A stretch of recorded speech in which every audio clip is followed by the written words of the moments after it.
کا وقت تھا اور پپا بیگ کے گھر میں سب سونے کی تیاری کر رہے تھے۔ پپا نے اپنے دانت صاف کیے، جارج نے اپنا پسندیدہ کھلونا ڈائناسور گلے لگایا اور ممی اور ڈیڈی پگ نے دونوں کو بستروں میں لٹا دیا۔ ممی ہمیں کہانی سنائیں، پپا خوشی سے بولی۔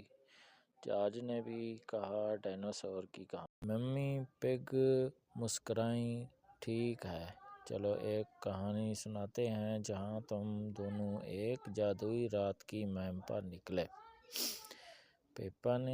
پپا کی آنکھیں چمک اٹھیں۔ پپا، مہم کہاں جائیں گے ہم؟ ممی نے کہانی شروع کی۔ ایک رات جب پپا اور جارج اپنے بستروں میں سو رہے تھے، ایک دوستانہ ستارہ ان کے کمرے میں آیا۔ ستارہ وہ کمرے میں کیسے آیا؟ پپا نے تجسس سے پوچھا۔ کھڑکی سے اندر آیا، ممی نے بتایا۔ ستارہ روشن ہو رہا تھا اور اس نے کہا، پپا، جارج، مجھے تمہاری مدد چاہیے۔ چاند نے اپنی روشنی کھو دی ہے اور صرف تمہاری مہربانی اسے واپس لا سکتی ہے۔ پپا نے ہنستے ہوئے کہا، ہم چاند پر جا رہے ہیں۔ ہاں، ممی نے کہانی جاری رکھی۔ ستارے نے تم دونوں پر جادوئی دھول چھڑکی۔ اچانک تم دونوں اوپر اوپر اوپر آسمان میں اڑنے لگے۔ کیا ہم نے اپنے خلائی ہیلمٹ پہنے تھے؟ پپا نے پوچھا۔ یقیناً، ممی نے یقین دلایا۔ تم دونوں نے چمکدار چاندی کے ہیلمٹ پہنے اور خلا میں زوم کرنے لگے۔ چاروں طرف ستارے چمک رہے تھے اور سیارے ہاتھ ہلا رہے تھے۔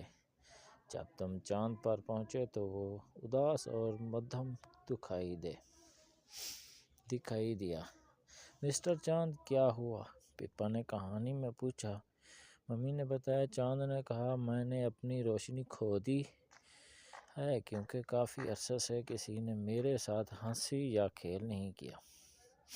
پپا نے اداسی سے کہا، یہ تو ٹھیک نہیں، سب کو خوش رہنا چاہیے۔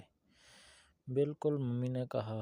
پھر تم اور جارج نے چاند کو خوش کرنے کا فیصلہ کیا۔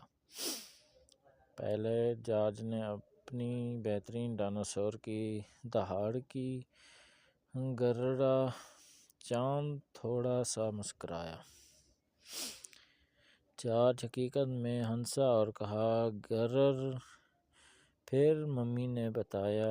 پپا نے چاند کو بتایا کہ کیسے کیچڑ کے گڈھوں میں چھلانگ لگانی ہے۔ چاند کے گڈھوں میں چاند اتنا زور